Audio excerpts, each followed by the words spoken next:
Hi friends, இன்னைக்கு நம்ம சூப்பரான ஒரு சென்னா மசாலா தாங்க பார்க்க போறோம். அதுக்கு முன்னாடி நம்ம சேனலை சப்ஸ்கிரைப் பண்ண மறந்துடாதீங்க. வாங்க இப்போ எப்படி பண்றதுன்னு பார்க்கலாம். கிரேவி செய்யறதுக்கு ஒரு கப் அளவு தேங்காவை 1/2 கப் அளவு தண்ணி சேர்த்து ஃபர்ஸ்ட் அரைச்சு கெட்டியான பால் எடுத்துக்கோங்க.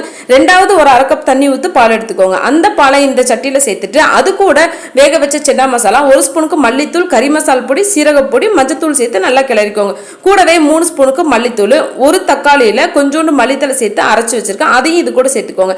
1/4 ஸ்பூனுக்கு இஞ்சி பூண்டு பேஸ்ட், உப்பு சேர்த்து நல்லா கிளறிக்கோங்க. இப்போ எனக்கு தண்ணி பத்தாத மாதிரி தெரியுது, அதனால நான் சுண்டல் வேக வச்ச தண்ணியை 1 கப் சேர்த்துக்கிறேன். இது கூட உப்பு கரெக்டா இருக்கான்னு பார்த்துட்டு கேஸ் ஆன் பண்ணி இந்த சட்டியை தூக்கி நம்ம கேஸ்ல வச்சிடலாம். இப்போ இது நல்லா கொதிச்சு வந்ததுக்கு அப்புறம் தான் நம்ம தாளிச்சு கொட்டணும். ஒரு மூடி போட்டு 10 to 20 நிமிஷம் கொதிக்க வச்சிருங்க.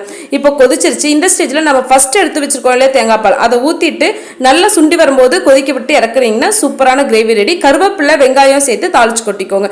1 ஸ்பூனுக்கு ஃபைனலா வெல்லம் சேர்த்து இறக்குறீங்கன்னா சூப்பரான கிரேவி ரெடி.